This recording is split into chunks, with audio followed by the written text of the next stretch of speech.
It really does feel like there's this very clear before and after in the tech world right now. Oh, definitely. I mean, before GPT-4, we were all pretty happy if a computer can just write a half-decent email. Right, or summarize a meeting. That was impressive. But after GPT-4 landed, the goalposts just moved. I mean, they moved overnight. And suddenly, the expectation isn't just text anymore. No, not at all. Now we expect AI to see things, to understand the visual world just as well as it understands a paragraph. Multimodality is the new baseline. It is. But there's this huge catch, right? A problem we have to get out of the way up front. The black box problem, exactly. OpenAI, for all the amazing work they did, kept the architecture of GPT-4 completely secret. Totally sealed. We see the magic trick, but we have absolutely no idea how it's done. The research community is basically flying blind. Which normally leaves the open source world in a really tough spot. I mean, how do you compete with a proprietary giant like that? You'd think you'd need millions of dollars, a server farm the size of a stadium, and months and months of training time just to even get close. Usually, yes. That's been the playbook for years. But today, we're looking at a research paper that kind of hacks that system. Okay. We're doing a deep dive into Mini-GPT-4, a project from King Abdullah University of Science and Technology. And what's so cool about this paper isn't just that it works, but how they did it. Right, because their goal wasn't just another image captioner. They wanted to replicate those really high-level skills we saw in the GPT-4 demos. The really flashy stuff, like explaining a meme or writing code from a doodle on a whiteboard. But they wanted to do it with only open-source parts. And this is the aha moment of the paper, the efficiency. They didn't build a new brain from scratch. They didn't build new eyes. They took two massive pre-existing models and found a really clever way to glue them together. It's sort of a Frankenstein approach, but like a really elegant one. That's a great way to put it, an Yeah. elegant Frankenstein. So let's get into that architecture, because the parts are really the key to the whole thing. The first thing that jumped out to me was their choice for the brain. They went with Vicuna. A very solid choice. For anyone who isn't tracking every single LLM release, Vicuna is an open source model built on Meta's Llama. And it was fine-tuned on conversations from ShareGPT, right? So it's already, really good at dialogue. It's incredibly punchy. The benchmarks put it at something like 90% of ChatGPT's quality for text. So you're starting with a brain that's already got a university education in how to talk. It knows how to reason, it knows nuance, it's polite. Exactly. But it's a text-only model. It is, for all intents and purposes, blind. It just lives in a world of words and tokens. So to give it sight, they needed a visual encoder. And they didn't reinvent the wheel here either. They borrowed parts from a model called BLI-2. They did. BLIP2 is interesting. Yeah, it uses a vision transformer, a VIT. Can we just quickly unpack what that actually is? Because that term gets thrown around a lot. Sure. At a high level, a vision transformer just takes an image, say a photo of a cat, and it chops it up into little squares, patches. Okay. And it processes those patches kind of like a language model processes words. It looks for relationships between them to build a mathematical picture of what's there. And BLIP2 also had this thing called a Q-former. That sounds, I don't know, a little sci-fi. It stands for querying transformer. Think of it like a filter or a translator. An image has a ton of raw data, every single pixel. The Q-former's job is to condense all that visual noise into just the most important features. So it pulls out things like there's a cat, it's gray, it's sitting on a mat. And it throws away the rest. So now you have Vicuna, the brain, which speaks text language, and you have the BLI2 components, the eyes, which speak picture language. And they speak completely different mathematical dialects. You can't just plug one into the other. No, it would be total gibberish. The dimensions don't match up, and this is where the actual innovation of Mini-GPT-4 comes in. They needed a bridge. And this is the part that really blew my mind. I was expecting some super complex network with millions of parameters, but they used a single linear projection layer. Just one. It's almost absurdly simple. It's basically a matrix multiplication. Its only job is to take the visual information from the Q-former and just stretch it or squash it so it matches the dimensions that Vicuna is expecting. So it's basically tricking the language model into thinking it's looking at a word. That's a perfect way to visualize it. It translates picture features into word concepts. And here's the kicker. They froze everything else. Right. They didn't update the visual encoder at all. And they didn't touch the massive weights of Vicuna. They only trained that one single layer in between. The glue. Just the glue.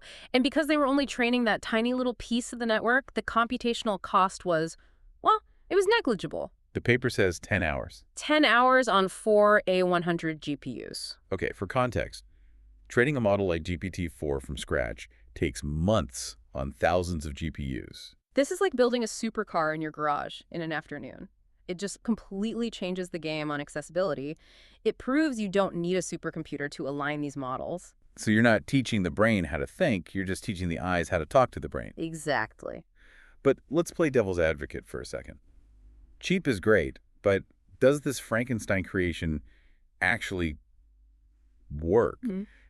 The paper talks about emergent abilities. Which is just a fancy way of saying it can do things they didn't explicitly train it to do. It's where things get really fascinating. So a basic image captioner, like the original BLAP, is very literal. It sees a dog, it says a dog. Descriptive, not analytical. But Mini GPT-4 is different. The meme example from the paper is the perfect illustration of this. The Monday meme. Okay, Yeah. so for anyone who hasn't seen it, it's a picture of a French bulldog. Lying flat on its face on a deck just looks totally miserable. Yeah. And the text over it just says Monday. Just Monday. If you feed that to a normal captioner, it says a dog on a deck. Technically true, but it misses the entire point. But Mini GPT-4 got the joke. It didn't just see a dog. It explained why it was funny. It talked about the Monday blues and how the dog's posture represents, human exhaustion at the start of the week. That requires a leap in logic. That's cultural context. Which comes from Vicuna. The visual side just said tired dog. And Vicuna's vast knowledge of humans complaining about Mondays filled in the blanks. And the projection layer let that spark jump across the gap. Okay, the other one that got me was the website generation. This felt like a direct shot across the bow at that famous GPT-4 demo. It really did. They took a photo of a messy whiteboard scribble. Someone had drawn a rough layout for a joke website. Just boxes. Literally boxes labeled title, joke, punchline, messy handwriting. And they asked Mini GPT-4 to write the code for it, the HTML and JavaScript, and it did. It didn't just read the text, it understood the spatial layout. It knew this box is a button, this is a header, and it generated functional code for a working website. So it's doing OCR, spatial reasoning, and coding all at once. And it does it seamlessly. Again, the vision part handles the layout, and Vicuna, which is already a great coder, does the rest. They even threw a photo of a lobster at it. Yeah, the culinary test. A picture of a roasted lobster. The prompt was just, give me a recipe. And it did. It identified the dish and then just came up with a plausible recipe. Olive oil, garlic, thyme, step-by-step instructions. It's like a retrieval engine for the real world. You see something, and the AI can tell you how to make it. It's incredibly powerful. But, and this is but getting to this point was not a straight line. The training drama section of the paper was, I think, my favorite part. It's the most important lesson in the whole paper, I think. This tale of two stages. Okay, so stage one was the brute force approach. Yeah. They trained that projection layer on about 5 million image text pairs. A huge data set. LAIO on, conceptual captions. You think 5 million examples would be more than enough to teach it how to talk properly? You would. But the quality of that data is, well, it's mixed, to put it politely. A lot of it is just junk. File names, fragmented sentences. It's not conversational at all. So after stage one, the model had all this knowledge, but it was inarticulate. That's the perfect word. The paper says the outputs were unnatural. It would repeat words, generate nonsense. It knew the image had a dog in it, but it couldn't form a coherent sentence about it. A broken chatbot. Classic garbage in, garbage out. So for stage two, how did they fix it?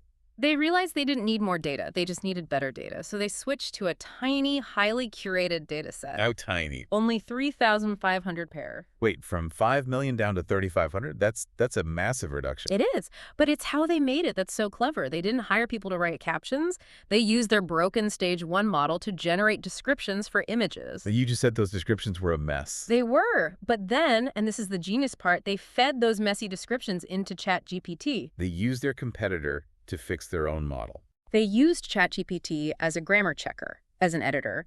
The prompt was basically, here's some broken text, clean it up, make it sound natural. They laundered the data through a better model. So they created this tiny synthetic data set, 3,500 perfect conversational examples, all generated and fixed by AI. Exactly. And then they fine-tuned Mini GPT-4 on just that tiny set. And because the data set was so small, this final stage 2 training took 7 minutes. 7 minutes? Are you serious? 7 minutes on a single GPU. And that was the difference between a brick and mess and a fluent, even poetic AI. That is it's a profound insight. It means the heavy lifting is all in the pre-training. The personality, the alignment, that's just a thin layer you can add at the end. It really is. It shows how sensitive these models are to the style of the last data they see. You can completely change the behavior of a giant model with just a handful of good examples. Okay, but we have to talk about the downsides. We've painted a pretty rosy picture, Mhm. but it does inherit flaws from its parents, specifically hallucinations. Oh, absolutely. It's a confident liar. Because at its core, the brain is an LLM that works on probability, not truth. It's just predicting the next most likely word. It doesn't actually know anything. Right. And the white tablecloth example in the paper is perfect. They showed it a picture of a restaurant. The tables were bare wood. Clearly bare wood. But Mini GPT-4 described them as having white tablecloths. Why would it do that? Because in Vicuna's training data, in all the books and articles it read, the words fancy restaurant and white tablecloth are statistically linked. So the language prior, the bias from the text, just overpowered the visual evidence from its eyes. Exactly. The brain decided this is a restaurant, therefore there must be tablecloths. It sees what it expects to see, not what's actually there. Which is eerily similar to how human bias works. Right. And they found it gets worse the more you ask it to talk, right? They did. If they asked for a short description, it was pretty factual. But if you prompted it for a long, detailed story, the hallucination rate shot way up. It just starts making things up to fill the space. It also struggles with spatial stuff, right?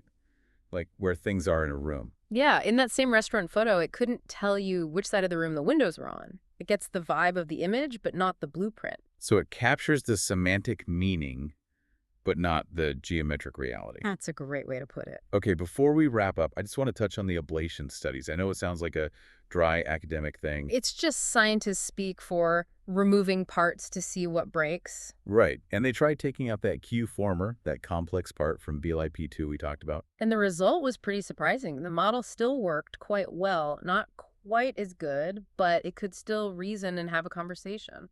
So what does that tell us? It implies that the really heavy lifting is happening in the brain, in the LLM. The visual part doesn't have to be perfect. As long as you can get a decent signal to the language model, the LLM is so smart it can figure out the rest. It just reinforces that the language model is the real engine of intelligence here. It really is. The focus isn't on needing better vision models. It's about finding better ways to connect what we see to the super smart language models we already have. So if we pull back to the big picture, what we have is a model that costs peanuts to train compared to the big guys. Mm-hmm.